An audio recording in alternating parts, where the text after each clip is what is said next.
What's up? What's up? What's up? What's up? You got unique. It is what it is, and I am back for another cash stuffing video. So I am going to unstuff this wallet, and we're going to add $10. $10 is going to ones and five savings challenge, and we have $60 left over for groceries, and we're going to add these fives.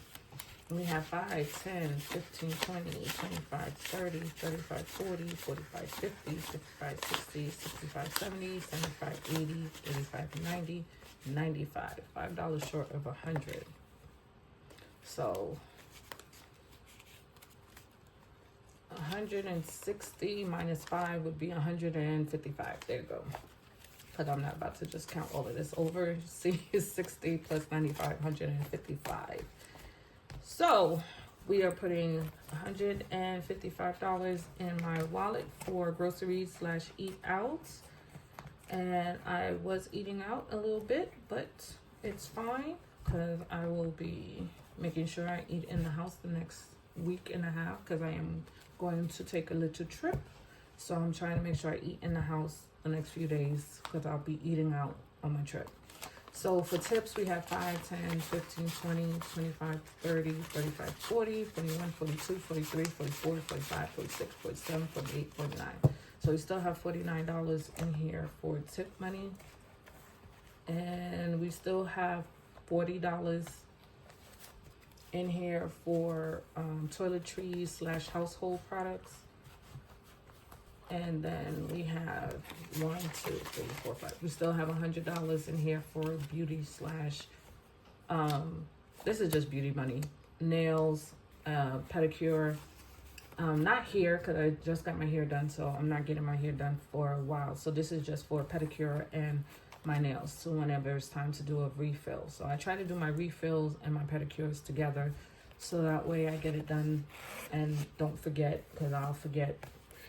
I know I'll look at my feet and be like, it's time to get a pedicure, but then I'll drag.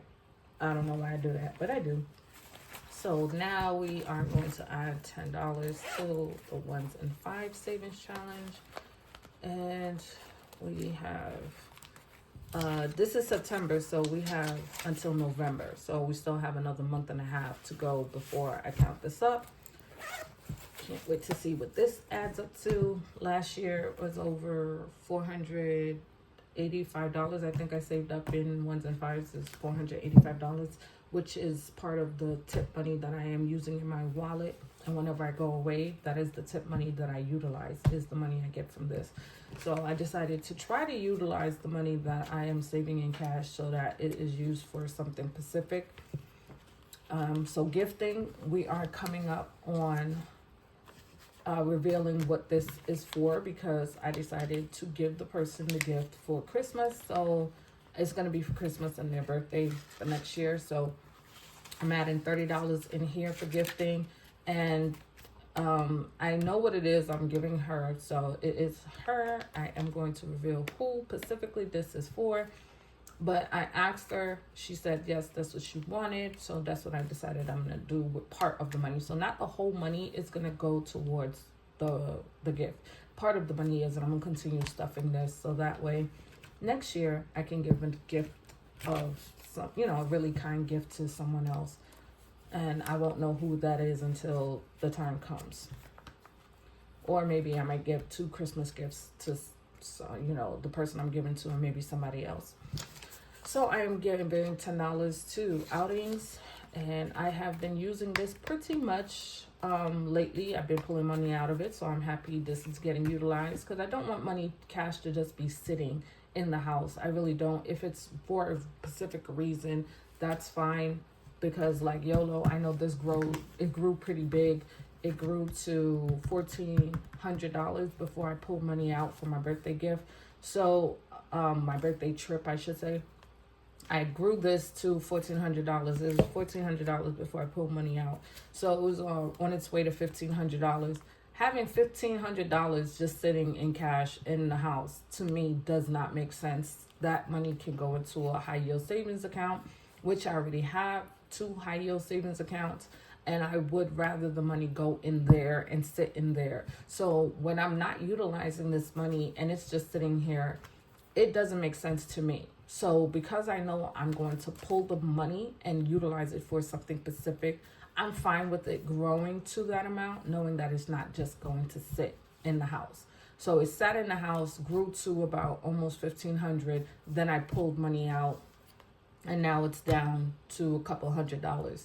So it's sitting here, and a couple $100 worth of money is fine with me, as opposed to a couple $1,000s worth of money. That to me does not make sense, to have thousands of dollars sitting in the house. That just doesn't make sense to me. So I'm happy that I finally did book my birthday trip and the money has been pulled. So I'm starting this over for next year, so I can continue just stuffing $20 a week, instead of having to try to figure out how am I going to make sure I have enough in here for my birthday. So I don't know yet what I'm doing for my birthday for 2026, because my birthday trip for 2025 is already booked. But for 2026, I have an idea what I want to do for my birthday, but I'm not sure. So that's why I'm happy to have rollover, so that way I could continue stuffing. And if it goes up to, I really think I should have at least $2,000, honestly, for my birthday for 2026, because I have a feeling where I want to go is a lot more expensive.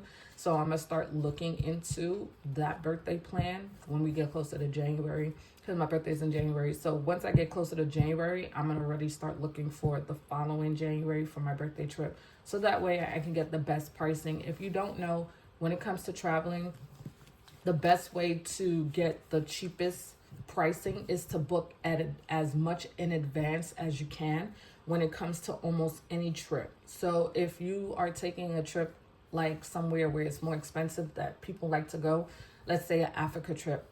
Africa trips are not as expensive as people think they are. If you are going to go to Africa, it's about maybe $900 to $1,200, depending on where you're going in Africa, for the plane ticket, for a round trip ticket.